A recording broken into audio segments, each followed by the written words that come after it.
in which I'm going to be talking about how to play better as a musician, how to practice smarter, how to feel more confident as a musician, and how to overcome imposter syndrome, because so many musicians suffer from imposter syndrome.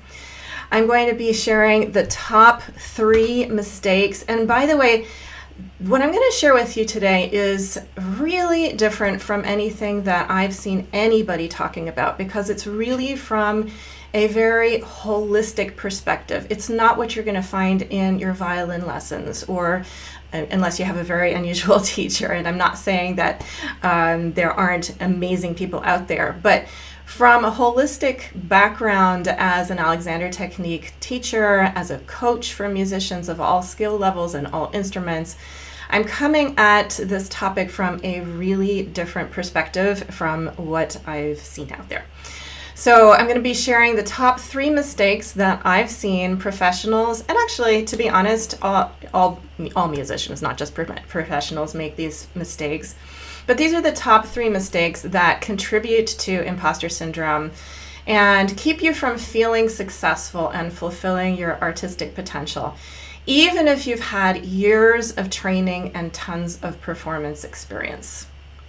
And then after I talk about the major pitfalls and mistakes that I see people making, and most of them are really unconscious, things that people don't think about that often, but they're really deeply, strongly driving people in the wrong direction that cause, problems that they may not even be aware of that prevent their growth as a musician. I'll be sharing, after I talk about that, I'm going to be sharing the proven holistic solution that I teach, which really does allow you the freedom to play with maximum ease, effortless technique, and full-bodied joy as a musician. And again, this is for professional musicians, but everybody else as well.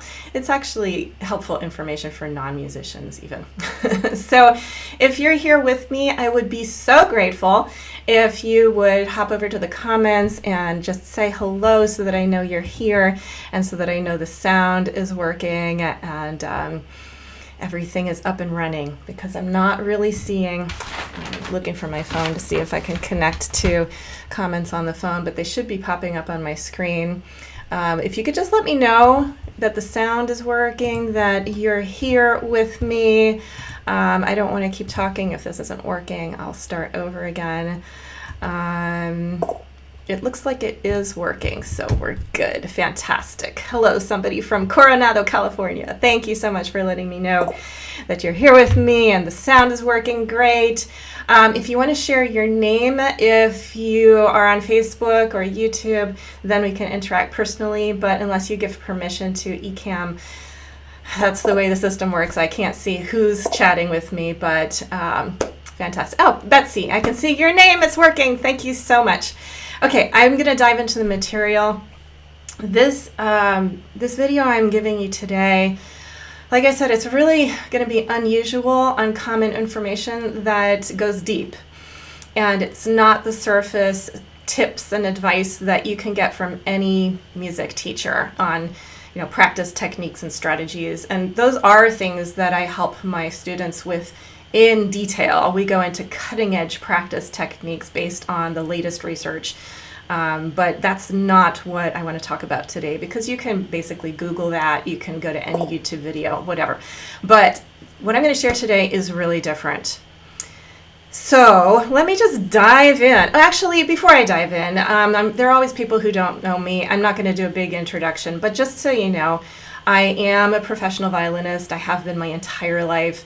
I've been extremely successful. I've played at Carnegie Hall like 4 or 5 times.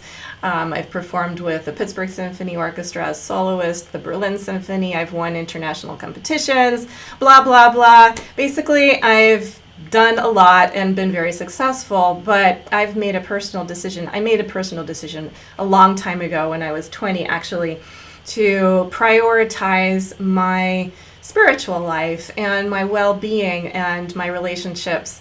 And so I curtailed my soloistic ambitions when I had already done those things as a teenager, many of them. And so I kind of changed directions. And long story short, after some years, I can't remember how many, it was basically 2003, I found the Alexander technique when I was feeling really miserable in many ways.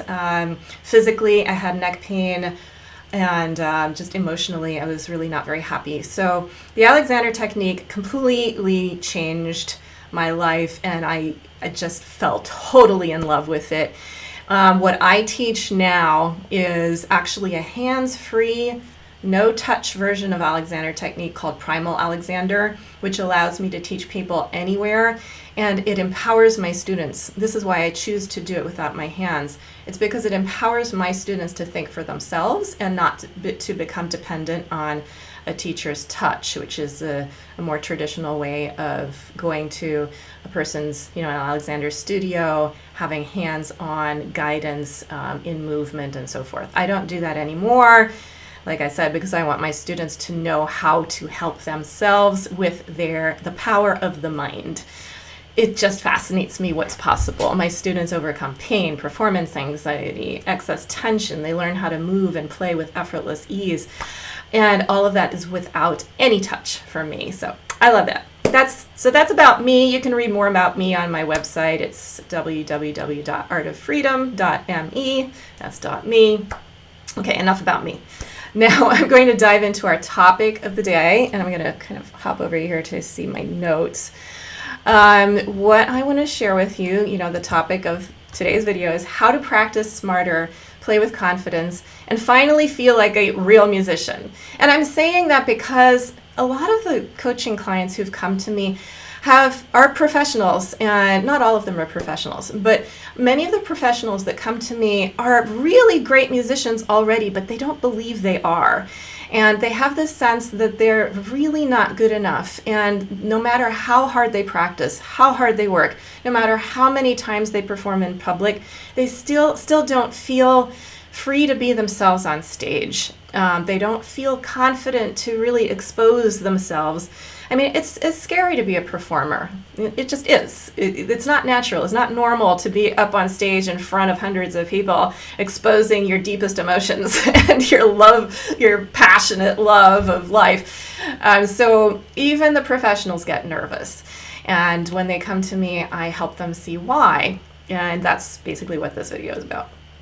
So the 3 top mistakes that I see musicians make all the time that nobody really talks about because it's really deep and under the surface are the following. You might want to have a pen and paper, but the replay of this video will be available. So if you don't have that handy, then of course you can always come back and rewatch this. But some powerful information here, I believe.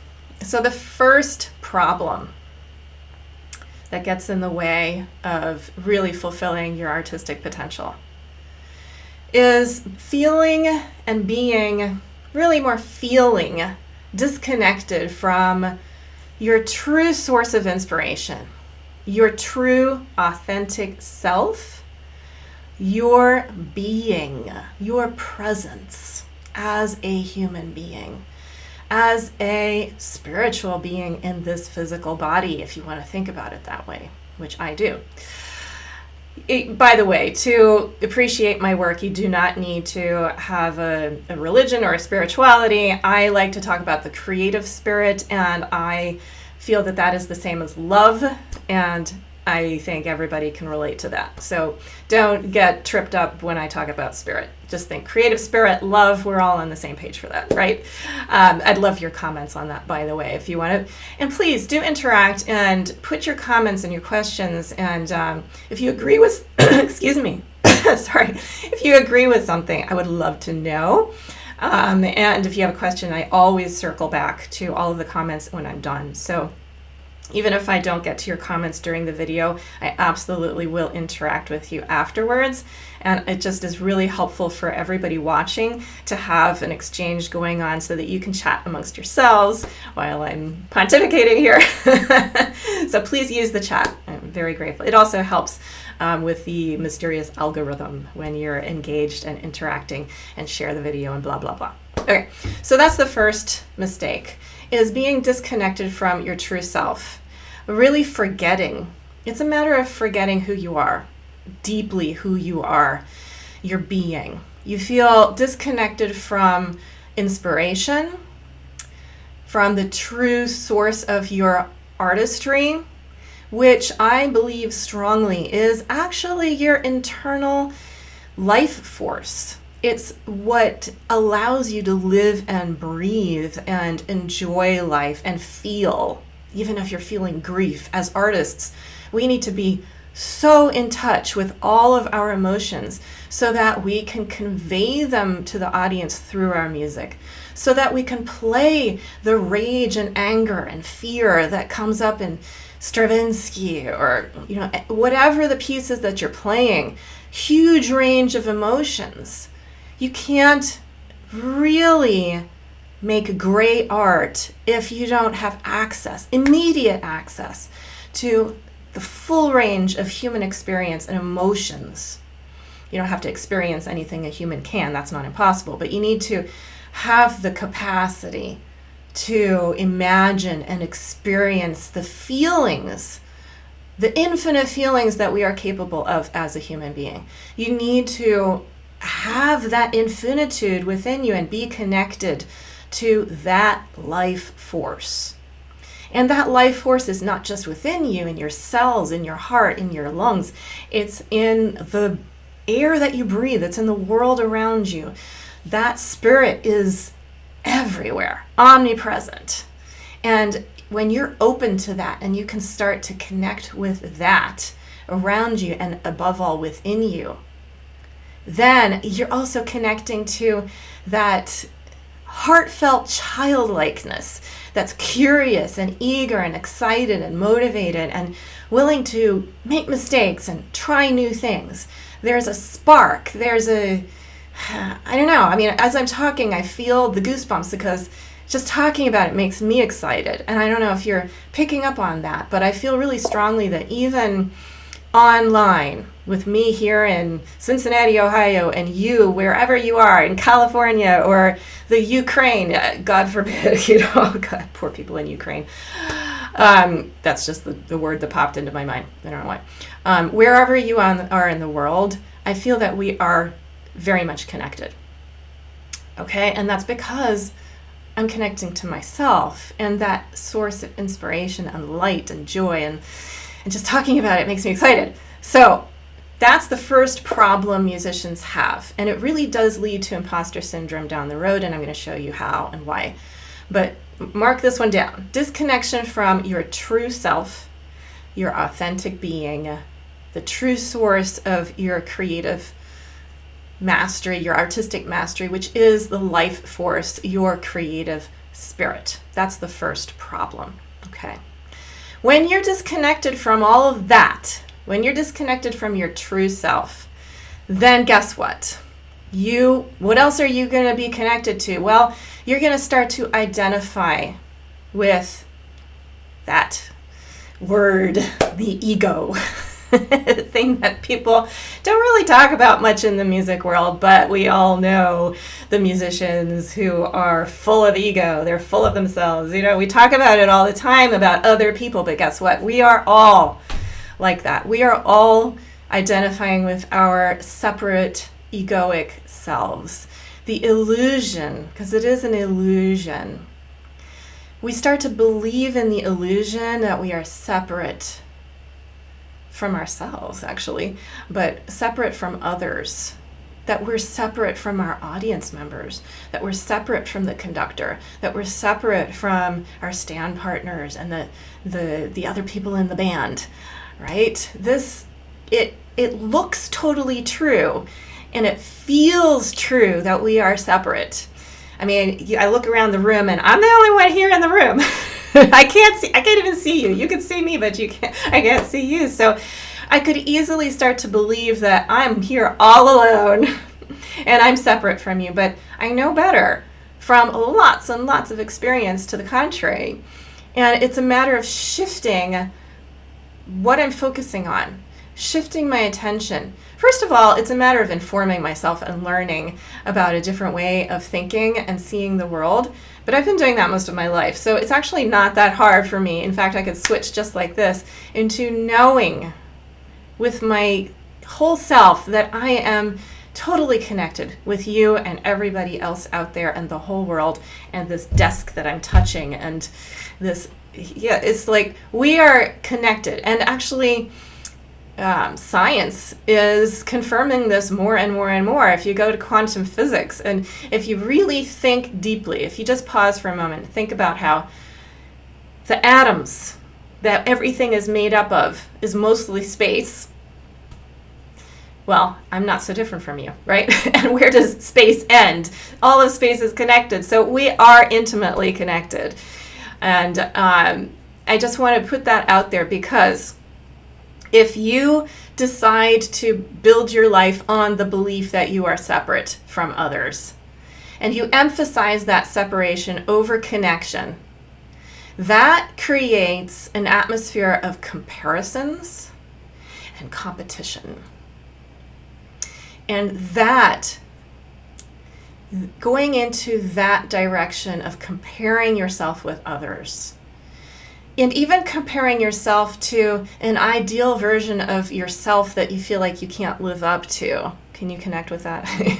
Put in the chats if you know what I'm talking about. Like, you can never live up to even your own expectations, let alone anyone else's. If you feel like you're never good enough and you just can't make things sound the way you can hear them in your head, then you're stuck in this sense of comparisons. Now, just as an aside, I believe very strongly that it's good to have an ideal to strive towards.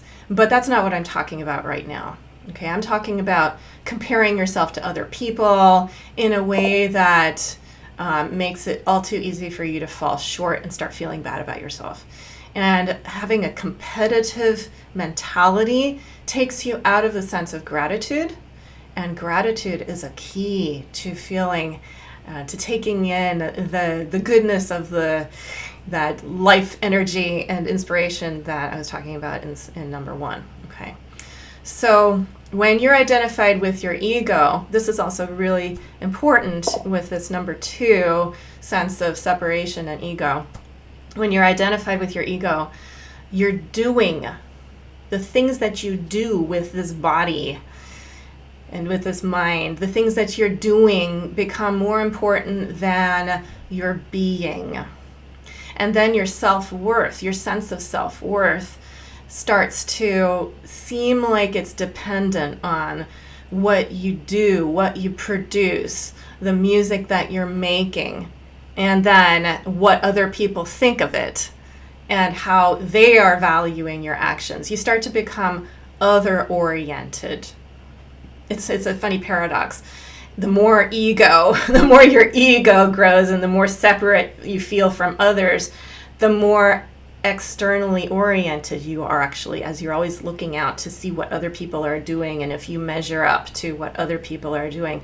Basically, you start to care way too much about what's out there, and you start to not listen to the wisdom that's in here. Okay. Prioritizing your separate ego and your actions over your being and connecting to your true self causes you to prioritize your goals and what you want that you don't have, what you believe you don't have, over being absorbed by the moment-to-moment process of learning and growing and living now. Okay? So, the first two mistakes that I just covered are number one, disconnection from your true self, your authentic being, and your creative spirit, your life force. Number two is starting to believe in your ego as being more important and disconnected from everything else. And that goes hand in hand with the illusion that you are separate from everything else. Huge, major life problem. Okay, so what happens? I just said that when you do these things, when you're disconnected and you're feeling separate and like you need to boost your ego and you need to make better music so that you feel better and you're worth more, then you start to prioritize your goals over the process. And that brings us to the third big mistake, These are all basically connected in the same thing, by the way. You might be getting that idea already. The third big mistake is what Alexander, FM Alexander of the world famous Alexander technique that I teach, what he called end gaining. And I want to make really clear what this word is. This is a term that Alexander coined. It's not end gaming. It's not with an M, like game, like playing a game. It's end gaining, like when you gain something, you get something. This is about wanting to gain, get an end, get the goal. You want to get there and you want to become successful and you want to be able to play the Tchaikovsky concerto brilliantly and effortlessly, and you want to make your audiences happy, and you want to be successful and have a great career and win a great job and play with top musicians, and all those are goals that you start making more important to you than being in the moment-to-moment, step-by-step process that will actually take you towards those goals. Now, I want to make really clear that I believe goals are important to human beings. In fact, they're absolutely necessary. And we are functioning with goals in mind all day long. Like here, I have the goal of speaking and sharing my ideas with you, right? If I am hungry, if I'm thirsty, I have the goal of reaching for the glass, and I have the goal of, drinking. That's a worthy goal. We don't need to get rid of our goals. There's nothing wrong with having a desire. Human beings are made of desires. Right? So the problem isn't the goal, it's how you think about the goal, and above all, how you orient yourself toward the goal. Are you making the goal more important than being here now and growing and enjoying your life, living your life here right now? When you're end gaining, you're prioritizing goals over process. You're looking towards the future with anticipation or dread, depending on your state of mind at any given moment. You can be looking forward to a performance or you can be dreading it. But either way, you're not present. When you're over-focusing on a goal, you're kind of living in the future and you're pulling yourself or pushing yourself out of your present moment. Or, and we can even do this at the same time, it's really weird, you can be remembering the past and either regretting it, like, oh my God, I can't believe I just played that wrong note again. What is everybody going to think? That's a combination of, oh my gosh, the past just happened. In the future, what are people going to think if I screw up again? So we're in this tug of war of constantly pushing and pulling ourselves out of the present moment by regretting the past, or actually you can even be pulling yourself out of the present by being stuck in the past with a nostalgic attachment to the past. Like, oh wow, I can't believe I played that note right. That sounded really good. And you're in the past and you're not present in the note that you're playing, and the note you're playing is actually suffering in quality when you do that. When you're not present here now on the note you're playing, then you're not present, and the sound quality will reflect your lack of presence. Guaranteed, 100% for sure, because your sound reflects who you are being right now. Your sound reflects your state of being. It's not just about how much you've practiced. It really isn't. Although there's something to be said for practicing a certain quantity too, but I'll get to that in a moment. It's not about quantity. So those are the three top mistakes that I see that are really, really deep and absolutely connected to why you might be feeling less than good enough. Maybe you feel like you're successful. Maybe you have a good job, and maybe you have learned how to play at a certain level, but you still feel a bit like you don't deserve quite to be there, or you're always a little worried about how you're going to sound at the first rehearsal for the next concert. You're a little worried about what your colleagues are going to think. The more successful you become, the more worried you become, because people have expectations that you're going to live up to how you played last time. I mean, truly, it doesn't matter what skill level, at what level you are. You can be the most elite professional at the top of your profession. You can be a world famous, world-class musician and still feel insecure. Nathan Milstein was my teacher for 5 summers. And if you're a violinist, you probably have heard of Nathan Milstein. He's one of the greatest violinists of all time. I'm so fortunate that I was able to study with him. I learned so much. One of the things that really surprised me was reading on the back of one of his record jackets, way back in the LP, the times of LPs, I had records. And on the back of the record jacket, it talked about him for a little bit, and it mentioned that he was always terrified to perform. And he said it actually got worse as he got older, which I find very sad, considering what I've learned through what I do now in the Alexander technique, the way I teach it, because it's completely preventable and reversible. And I have seen this happen over and over again with the hundreds of students I've worked with, who, a lot of them, ready to quit, about to quit their instruments because they couldn't handle the psychological pressure, and in many cases the physical discomfort, the pain that was getting worse and worse and worse. And they were about to quit. And thankfully, they came to me as a last resort. I wish it had been as a first resort, but sadly, a lot of people think that they can get what they need from music teachers or chiropractors or massage therapy or doctors or surgery. God forbid. Come to me first, please. Don't go to surgery if you can help it. That's not to say that surgery is always avoidable, and surgery is a godsend for people who need it. But I've helped so many people avoid surgery. Anyway, I'm digressing. So coming back to, I just want to reel myself back in here and come back to just saying that all of these things, these 3 mistakes, they really do lead to not feeling good about yourself, no matter what your skill level is. And it's actually not hard to change directions. It's in fact extremely simple.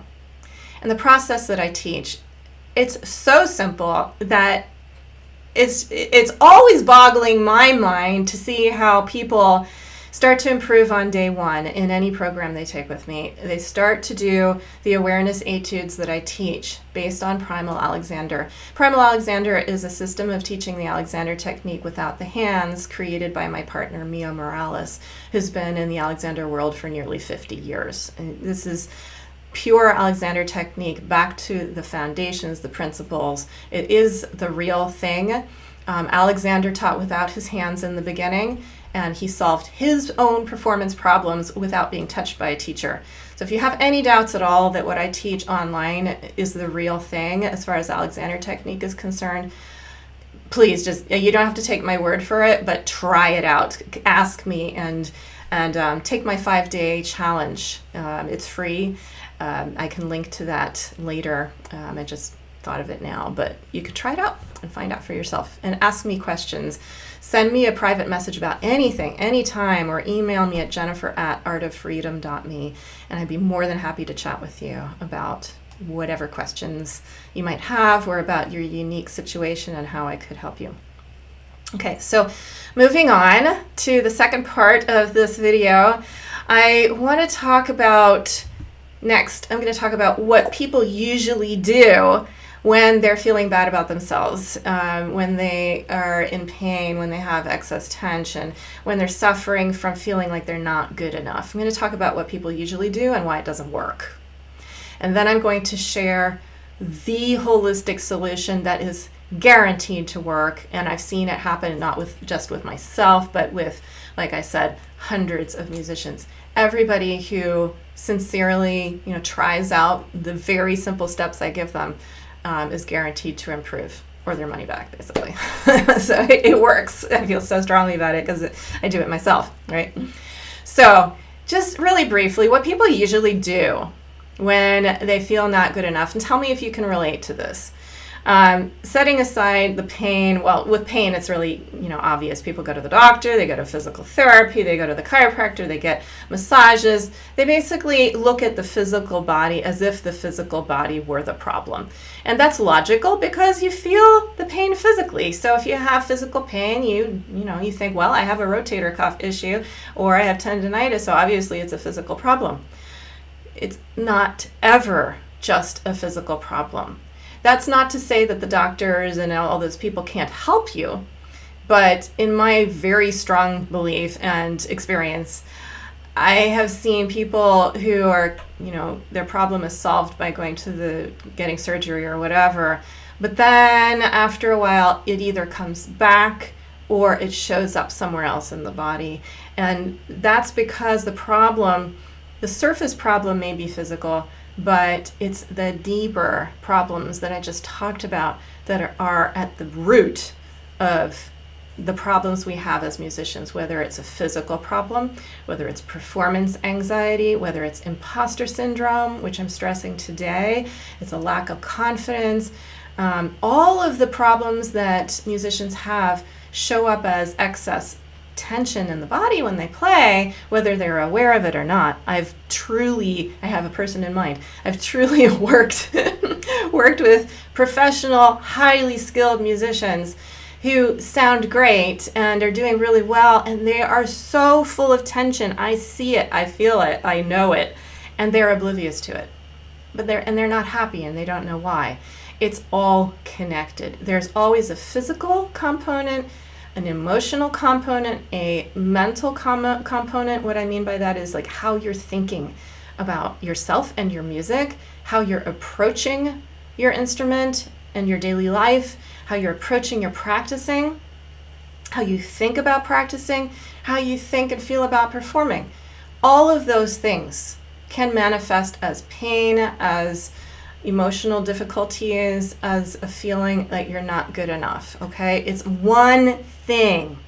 So what most people do is they don't see how it's all connected and they choose the one place where it seems to show up most. Like I said, if it's pain, they go to the doctor, blah, blah, blah. If they are having depression or anxiety, they might do years of psychological therapy and counseling. And again, those things can help. But in my opinion, they are not going to, in some cases, and again, there are always exceptions to everything, right? And I can be wrong about things as much as anybody else. I'm the first to admit that. But from what I've experienced and seen myself working in this field for many, many years, you can get help in any of these specific areas, but it's not going to go to the deep root, which is the whole thing, the whole person, mind, body, emotions, and creative spirit. Okay. So when people look at it from a separated point of view, like their problem is in one of those areas, but they don't see the big picture, they will look for a solution with a person who only addresses that area of their life, the physical or the emotional, etc. And what do they do as musicians? I bet you've done this too. Musicians believe that if their music isn't good enough, if they're not a good enough musician, well, what do they need to do? They need to practice more. They need to work harder. They need to make a better effort. This is such a universal belief. I guarantee you have that. Let me know if you don't believe that you need to practice better, if your performance is suffering, or if your playing isn't living up to the standard that you have. You feel like there's something wrong with your playing, and if you could just practice better, you could figure out what it is, and you'd be able to play those octaves in tune, and you'd be able to go on stage feeling confident because you'd feel prepared, and all those things, they're all true, but again, they're surface. They're a surface problem that is way more easily and quickly addressed. I mean, light years, real years can be saved. Years of practicing and practicing over and over again You've probably already practiced years and years and you're still not at the level you want to be and you can't figure out why and you're banging your head against the wall thinking there's something wrong with you. It's not about the years of practice, it's about how you're practicing.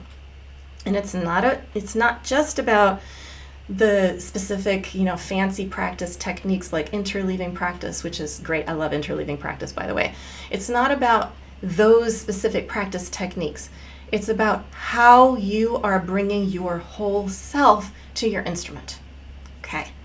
Now, it is absolutely possible to practice less, make less effort. In fact, I encourage you strongly to make less effort when you're practicing, because then you'll have less tension and things work more easily when there's less tension. It's really very logical. This is not woo-woo. This is logic. This is real. It works.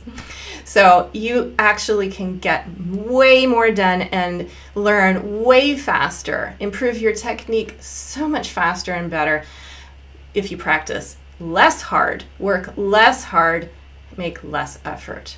But you have to know how to do that. It's not just being lazy and careless. That does not work. It's about the quality of your attention. And now I'm going to give you the holistic solution I promised, which actually solves all of the problems that I've brought up in today's video. There's so much I could say about this, and obviously I teach this all the time. I've been teaching it for years. There's so much I can say about this. Please, anyway, there's so much I could say about this, but I put this into 7 things as I was putting this presentation together. So here are the 7 things I've come up with that taken together are the holistic solution that is guaranteed to help you overcome the imposter syndrome and way more than that. You're just going to love being a musician and be the best musician you can possibly be and totally enjoy yourself if you take these 7 things into consideration. Okay, so here they are. Number 1, you need to choose to open up to all possibility. And that just means entertaining the possibility that there is a different way to approach things than what everybody else out there is telling you to do. That if you have physical pain, it doesn't mean you need to run to the doctor. Although getting an appropriate diagnosis is always a good idea. I always recommend that people in pain should check with their doctor and find out, what's going on. But you need to open up to the possibility that the specific experts out there in any field may not be seeing the bigger picture, and so they might not be giving you the best possible solution for you. So open up to all possibility, okay? Doesn't mean anybody else out there is wrong. You're opening up to the possibility that something might be wrong and something else might be better for you, okay? That's all I'm asking. Just be open to the possibility that things could be way easier than you think. Okay, number 2, decide to try something different, even if it might feel a little strange, might feel wrong, because things that are new, by definition, by definition, they feel unfamiliar, and then very often they feel wrong just because they're different and out of your comfort zone and out of your habit. Einstein said, this quote is attributed to him at least, he said, the definition of insanity is doing the same thing over and over and expecting different results. So if you expect to suddenly be able to play with artistic mastery and effortless ease just by practicing hard every day for years and years and years, that's basically insane. Because if you want to be able to play effortlessly, you need to practice playing effortlessly, which means your practicing needs to be effortless. So working hard is not logically going to help you, and the proof is that you aren't where you want to be today, even after lots and lots of hard work. Okay, so decide to try something different, even if it seems out of the box, weird, wrong. Just dare to take a risk to try something different. Okay, you might be blown away by what's possible going in a different direction. Okay, number 3, you need to learn how to skillfully Observe yourself and experiment with new ways of bringing yourself to your daily life and your music so that you can really get to know yourself and your habits better. Like Shakespeare said, know thyself. To thy own self be true. Okay. You need to really prioritize getting to know yourself by observing yourself with healthy detachment. I like that. I like to use those words, healthy detachment. Okay. And you need to be open to experimenting with new ways of doing things, which means you need to be okay with making mistakes. Nobody ever came up with a life-changing invention without trying things a million times. Like a scientist, you need to do a lot of experience before you find a cure for something, right? You need to have a lot of things go wrong. That's what we need to do when we practice. You need to be okay with trying something and making a mistake, even on stage, okay? So those are the first three. Number 4, you need to give yourself a gift. The gift of a bit of time to pause and do nothing and just find out what happens. Do this regularly. Do this a lot, even if it's just for a few seconds at a time. What are you curious about? What are you noticing about yourself when you just stop and become present for a moment to yourself and get curious? Doing nothing itself is something radically new and different for most people. And the whole basis of the Alexander technique, especially the way I teach it, is based on pausing, observing, being willing to experiment, and taking a little risk to learn how to integrate. Okay, that is number 5, actually. You want to learn how to integrate your mind, your thoughts, your body, your physical feelings, your emotions, and your creative spirit, your heart, your life source, your presence, your true self. You need to learn how to integrate every aspect of who you are and realize it's just one thing, it's just you. And then as you're integrating yourself and just being your true self, you will learn, you can learn how to access that innate sense of flow, of energetic movement, and peaceful ease and effortlessness within yourself. It's a graceful way of being. It's full of grace. And you bring that gracefulness, that gratitude, that integrated beingness, you bring that into your everyday life, and you're practicing that because this, your whole self, is your primary instrument. And no matter what you do with your musical instrument, it'll get better if the way you're using this primary instrument is improving. Guaranteed, 100% for sure. I've seen huge changes in a person's playing within minutes when they shifted to what I'm talking about here. Okay. And I'm not exaggerating. I see it over and over again. Life-transforming changes are actually really common with my students, and it's not luck. It's because there's a system and a step-by-step process that I teach that's proven, and it works. I wish everybody could do this, truly. Okay, number 6. Once you have been learning how to integrate your whole self, mind, body, emotions, and creative spirit, and access that internal flow that's always there. Excuse me. You're accessing flow. Then you learn the step-by-step process to apply your newly integrating self and flow. Your awareness of flow is what it really is. You start to apply that awareness of flow easing to your instrument. You learn how to touch your instrument, lift your instrument, place your instrument, and play. Excuse me, I should drink some of that water. You learn how to move with your instrument without disturbing that natural, inherent flow that's already within you. Basically, you're learning how to get out of your own way. You're getting out of the way of your natural internal creative flow. And you're letting that creative spirit move through you. It moves you, and then it moves your instrument, and it moves your audience. It's natural. It's the way we're designed to function, but we've been interfering with that natural design by end gaining, which I talked about earlier, since the time we are very little.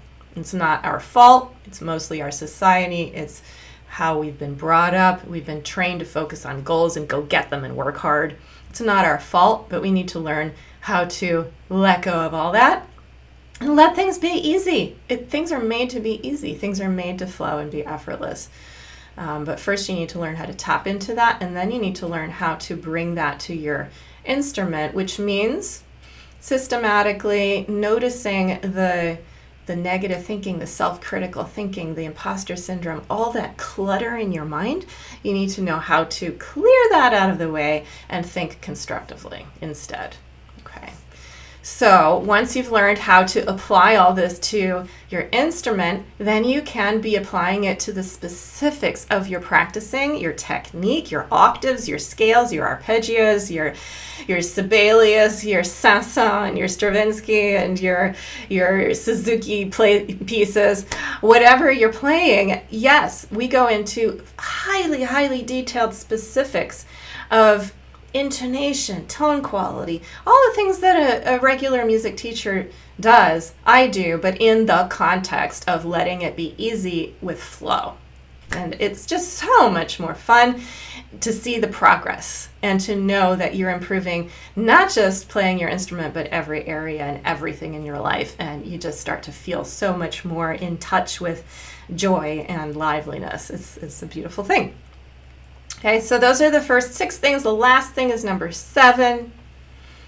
Once you know how to bring your whole self to your instrument and not interfere with the natural ease that you're designed for, then you can start to integrate the teachings that you're getting from other specialists, the experts in other areas. Like if you have a violin teacher, nothing I ever teach usually interferes with what any other teachers out there are teaching, because they're teaching more of the specifics of the instrument and the mechanics, the ergonomics of what has to happen over here. Ergonomics is not the right word. I take that back. The mechanics more of, the techniques, and yes, the musicality and the history and the theory and all those things. Those are basically useless if you're a mess of tension and critical thinking and you're stuck in imposter syndrome thinking you're never going to be able to do it. Okay. You can learn scales and practice scales until you're blue in the face, and you can practice for years, and you're just not going to get where you want to go. Not to be pessimistic, but it's the reality.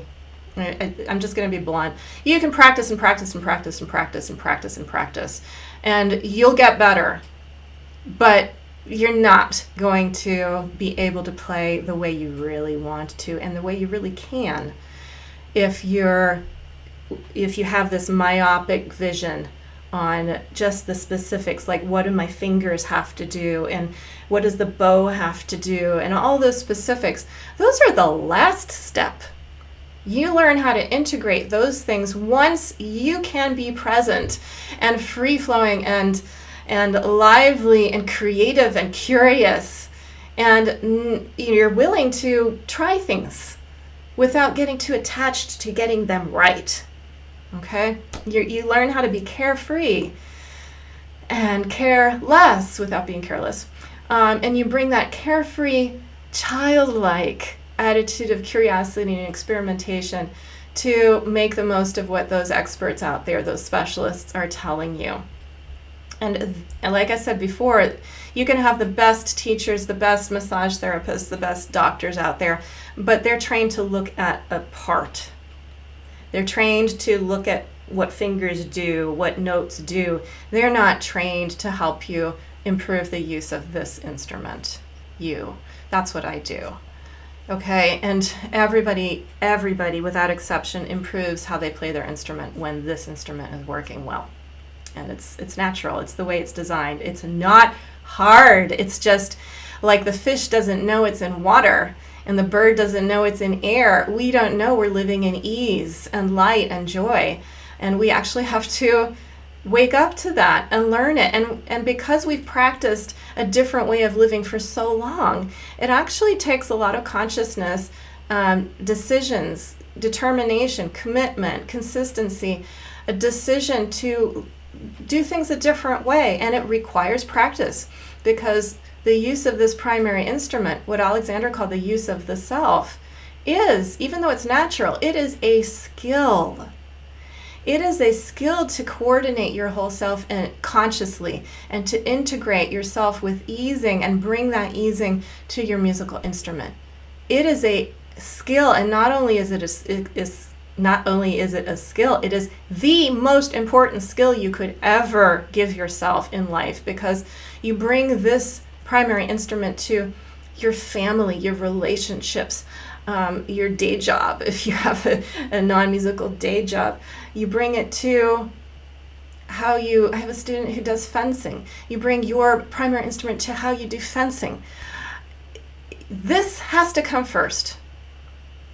That's why it's a holistic solution. And it's truly miraculous what's possible when you shift to thinking this way and you practice the step-by-step process that I teach my students. So I'm going to wrap up now in a moment, but before I finish, I do want you to know, again, that this is actually really easy to learn. And my students are learning from day one, literally day one. They start learning the awareness etudes that I teach. My Art of Freedom method is my holistic container for the primal Alexander, hands-free Alexander technique that I teach. And it includes, I look at the whole person: purpose, mind, body, spirit, and artistry. Those are my 5 pillars of the Art of Freedom method for conscious living and masterful artistry. Everything I teach is in that container. And my programs always include private coaching, self-study. So I have an amazing introductory self-study course that teaches all the principles of hands-free Alexander technique, pure Alexander technique, the Art of Freedom, and how to live in the way that I've just been describing. So my programs have the private coaching, the self-study, and then they always have a community aspect where we have live group classes as an option for people who want that very, very powerful support learning along with other musicians who are of like mind and heart. And we have a great time. Our classes are so much fun. And we go anywhere. We talk about imposter syndrome, about being people pleasers, about performance anxiety, about what to do on the day of the performance, what to do when something hurts. We talk about how to practice in ways that are effective and efficient. We go anywhere my students want to go, and everyone can relate to all of it because we're all on the same page. So I just wanted to share that that's what my programs are, and I teach professionals, amateurs, people of all skill levels, and any instrument. I have a whole wide range of instruments, from trombone to harp, lots of violinists and violists, of course. A whole range. So it's not about the musical instrument, it's about this one. And we are all connected, and it's just fascinating how we help each other with how we're growing. We come with a growth mindset. We are open to learning from one another, and it's exciting, inspiring, and fun. And I would love for you to experience this. So if you have anything in your musical life that you're struggling with, and if you are wanting to learn how to practice smarter with much less effort, much less time wasted, you want to learn the best practice techniques. Yes, the specific cutting edge research is there. That's in my level 3 course, actually. I don't get to the specific nitty-gritty practice techniques until later, because we look at this first. And then in the level 2 program, we look at the very detailed specifics of how to play your instrument, and specifics about your instrument. We look at that in the level 2 program. Level 1 is all about what I talked about today, about living, bringing your whole self with ease and joy to everything you do by getting out of your way. So if you want to learn this, please reach out. send me a private message on Facebook, comment down here, just tell me, send me an email to jennifer@artoffreedom.me. I have a wonderful group of lots of musicians from all over the world learning together. If you want the group portion, most people that I work with do include the group program. It's included for everybody I work with, but the one-on-one private is important too, so that I can really tailor what I'm teaching to your specific needs and your unique situation. Because even though we're all the same, we're all obviously very unique and we have our unique challenges. So reach out to me, please, if this was of interest to you, and share this video with any musician you know. I think anybody could benefit from what I've shared today, which I really haven't talked so much about before. And just send me your feedback. And I haven't been able to look at the comments as I've been going along today because I was kind of referring to my notes. And I'm seeing now that there have been a lot of comments. Thank you so much for this. Yes, if there are any questions, if anybody has questions, if you're watching the replay, use the comments. I always circle back.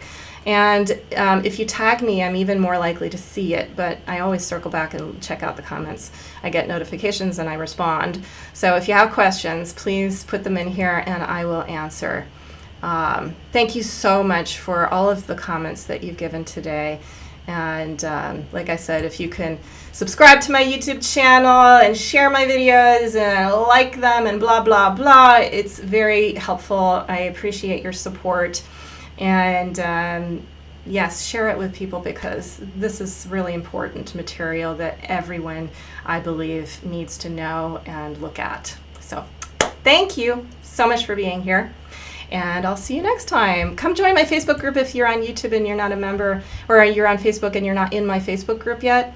It's called The Musician's Advantage with Jennifer Roig-Francolí. Come join us. There's lots of stuff in there to help you become a better musician and enjoy yourself more.